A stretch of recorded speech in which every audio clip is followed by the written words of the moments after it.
नमस्कार, आप देख रहे हैं भारत 24। आपके साथ मैं हूं पूजा यादव। उत्तराखंड में बाबा केदारनाथ धाम के कपाट खुल चुके हैं। सीएम धामी भी केदारनाथ धाम में मौजूद हैं। मंदिरों में भक्तों की भारी भीड़ उमड़ी हुई नजर आई है। सीएम धामी भी केदारनाथ में मौजूद हैं। 108 क्विंटल फूलों से बाबा केदार के दरबार को सजाया गया। 4 मई को बद्रीनाथ धाम के कपाट खुलने वाले हैं। तो देखिए, बाबा केदार के भक्तों को बेसब्री से इंतजार था। अब 4 मई को बद्रीनाथ के कपाट खुलेंगे। उससे पहले केदारनाथ धाम में अब उनके भक्त बाबा के दर्शन कर पाएंगे। तो ये बड़ी जानकारी है इस वक्त की। केदारनाथ धाम के कपाट खुल चुके हैं। 108 क्विंटल फूलों से मंदिर को सजाया गया। पहले दिन 1200 लोग पहुंचे हैं दर्शन करने के लिए। केदारनाथ धाम के कपाट खोल दिए गए हैं। कपाट खुलते ही भक्तों ने मंदिर के अंदर जलती अखंड ज्योति के दर्शन किए। इसके बाद रुद्राभिषेक, शिवाष्टक, शिवतांडव स्तोत्र और केदाराष्टक के मंत्रों का जाप हुआ। मंदिर में सबसे पहले कर्नाटक के वीरशैव लिंगायत समुदाय के मुख्य रावल भीमशंकर पहुंचे और उसके बाद बाबा पर 6 महीने पहले चढ़ाया गया भीष्म श्रृंगार हटाया गया। यहाँ पर जिस तरह से लगातार देखते हैं जो पूजा पाठ है दैनिक रूप में जो होता है वो लगातार होता हुआ नजर आएगा। अब से अगले दिनों में आज कपाट खुल चुके हैं। आज से आगाज हो चुका है। मंदिर को 54 किस्म के 108 क्विंटल फूलों से सजाया गया। इसमें नेपाल, थाईलैंड, श्रीलंका जैसे विभिन्न देशों से लाए गए गुलाब और गेंदे के फूल थे। पहले दिन करीबन 1200 लोगों ने दर्शन किए हैं और भीड़ मैनेज करने के लिए टोकन सिस्टम से दर्शन करवाए गए। अब भक्त 6 महीने तक दर्शन कर पाएंगे। जून से अगस्त के बीच अगर मौसम ठीक रहा तो इस बार 25 लाख से ज्यादा लोगों के केदारनाथ धाम पहुंचने का अनुमान है। 30 अप्रैल से चारधाम यात्रा शुरू हो चुकी है। गंगोत्री, यमुनोत्री धाम के कपाट खुल चुके हैं। बद्रीनाथ धाम के कपाट 4 मई को खोले जाएंगे। केदारनाथ धाम का आप इस वक्त नज़ारा देख सकते हैं। मंदिर को किस तरह पूरे फूलों से सजाया गया है। अब बाबा केदार के भी कपाट खुल चुके हैं। बाबा केदार के कपाट खुल चुके हैं। गंगोत्री, यमुनोत्री के कपाट खुल चुके हैं। तो तस्वीरें इस वक्त आपके सामने हैं। मंदिरों पर किस तरह से फूल बरसाए गए वो भी तस्वीर आप देख सकते हैं। मंदिर में जो श्रद्धालु उमड़े उनकी तस्वीरों को भी इस वक्त आप देख सकते हैं।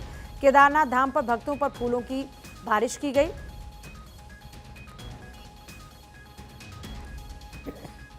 से कोने कोने से बाबा के इस धाम में बाबा के दर्शन के लिए पधारे सभी श्रद्धालुगण, सभी भक्तगण, हमारे सभी संतगण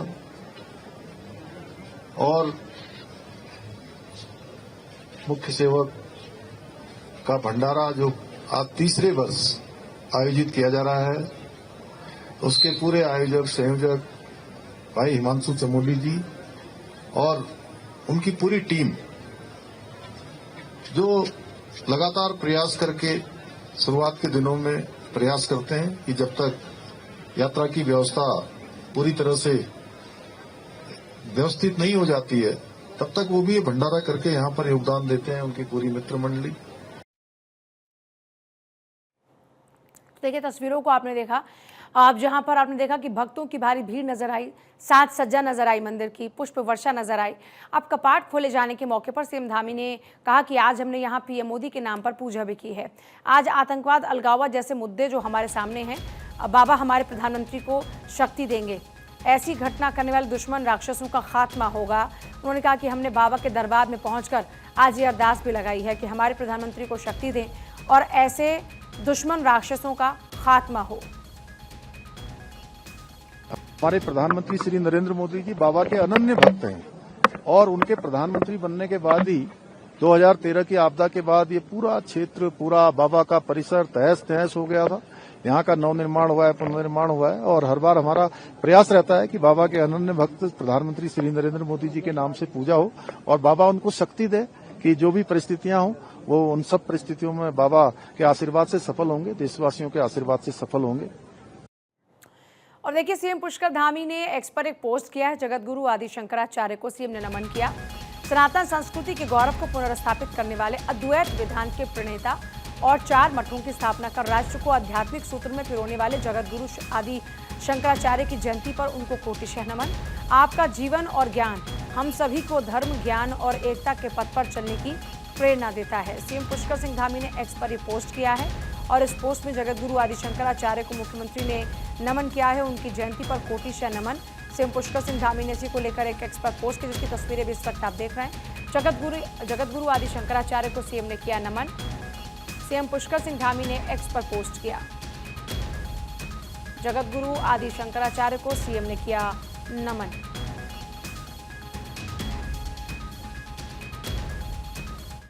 और देखिए, उत्तराखंड में मौसम का मिजाज बदला है। झमाझम बारिश ने लोगों को गर्मी से राहत दी है। बारिश बर्फबारी को लेकर ऑरेंज अलर्ट भी जारी है। मौसम विभाग की 5 मई तक के लिए चेतावनी जारी है। देखिए, ये उत्तराखंड की तस्वीरें इस वक्त आप देख रहे हैं। यूँ तो आप दिल्ली एनसीआर की बात करें तो लगभग उत्तर भारत में कई राज्यों में झमाझम बारिश देखने को मिली है। इस बीच उत्तराखंड में भी बारिश देखने को मिली और इस बारिश ने एक तरफ जहां लोगों को गर्मी से राहत दी है तो वहीं बारिश ने लोगों की परेशानी को बढ़ाने का भी काम किया है। झमाझम बारिश ने गर्मी से राहत दी तो वहीं बारिश बर्फबारी को लेकर ऑरेंज अलर्ट जारी है, क्योंकि आमतौर पर पहाड़ों पर हादसे होने के चांसेस बढ़ जाते हैं बारिश और बर्फबारी में। तो ऐसे में ऑरेंज अलर्ट जारी किया गया है। लोगों को सतर्क रहने की चेतावनी दी गई है। 5 मई तक के लिए मौसम विभाग की चेतावनी जारी।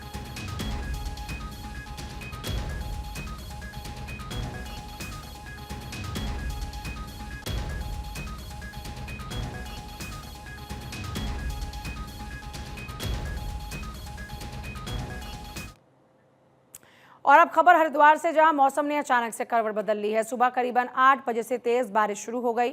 अचानक शुरू हुई बारिश से कई स्थानों पर सड़कों पर पानी भरा हुआ नजर आया। इससे जो वाहन थे उनकी आवाजाही थम गई। बारिश होने से तापमान में गिरावट देखने को मिली है, जिससे लोगों को गर्मी से तो निजात मिली। मौसम विभाग ने आंधी और बारिश को लेकर अलर्ट जारी किया है।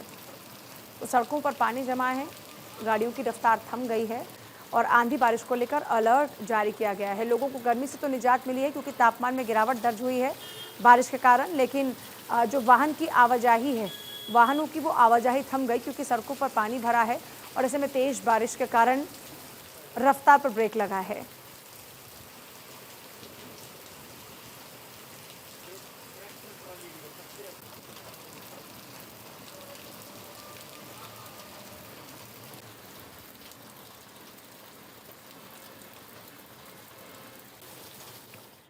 और अब खबर है लक्सर से, जहां मौसम बदलने के बाद तापमान में गिरावट दर्ज हुई है। इसके साथ ही उम्मीद ये जताई जा रही है कि किसानों को इस बारिश का फायदा होगा।